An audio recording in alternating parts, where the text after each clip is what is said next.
Olá, eu sou o consultor Douglas Oliveira, do setor contábil da CPA, e o assunto de hoje é a confusão patrimonial.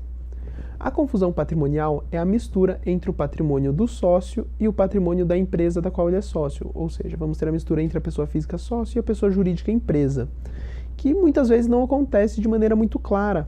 Afinal, se o sócio é quem responde pela empresa, por que ele não pode utilizar o patrimônio da empresa para o pagamento de dívidas pessoais, ou vice-versa? Por que ele não pode utilizar o patrimônio pessoal dele para o pagamento de dívidas da empresa? Ou ainda, por que ele não pode comprar um veículo pessoal em nome da empresa, já que ele pode usufruir de alguns benefícios em função disso? A resposta para essas questões atualmente encontra-se muito mais no campo principiológico do que no campo legal expresso. Contudo, nós temos algumas vigências legais que tratam disso. A principal delas é o Código Civil, que traz no artigo 49A que o patrimônio do sócio não se mistura com o patrimônio da pessoa jurídica da qual ele é sócio. Portanto, isso já cria a base legal para isso. E no campo da contabilidade, nós temos o chamado princípio da entidade, que dispõe também que o patrimônio do sócio é totalmente diferente do patrimônio da empresa pessoa jurídica, da qual ele é sócio. Ou seja, então a contabilidade ela vai se basear toda nesse sentido, não sendo possível fazê-la de forma regular, com toda a transparência que ela deve ter, caso ocorra a confusão patrimonial.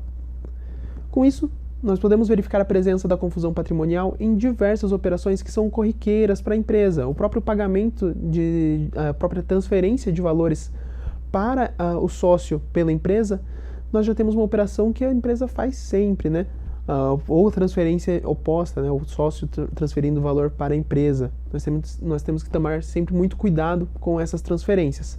Atualmente nós temos uma confusão patrimonial envolvendo também o plano de saúde, quando a empresa faz o plano de saúde especificamente para o sócio na pessoa física.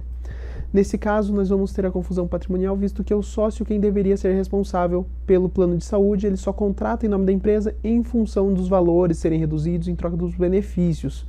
Mas, por exemplo, dedução no imposto de renda, o sócio não vai poder utilizar, já que é a empresa que está efetuando o pagamento. Bom, diante dessa constatação da confusão patrimonial, nós temos que reconhecer o título do que ela foi feita, do que essa transferência de patrimônio foi feita, já que ela não pode ser tratada só como uma distribuição de lucro sempre. Para ser tratada como uma distribuição de lucro, ou seja, um rendimento isento, nós temos que respeitar primeiro se a empresa possui a condição de pagar esse lucro, ou seja, ela tem que ter apurado lucro nesse período, assim como também a quota do sócio deve permitir o pagamento do lucro a esse valor. Não sendo possível essas características serem utilizadas, nós vamos ter a transferência a título de prolabore, caso o sócio exerça atividade na empresa. Contudo, o prolabore já é um rendimento tributável com base na tabela progressiva pelo imposto de renda retido na fonte. Ainda caso não seja possível utilizar como prolabore, nós vamos ter que fazer a transferência a título de empréstimo.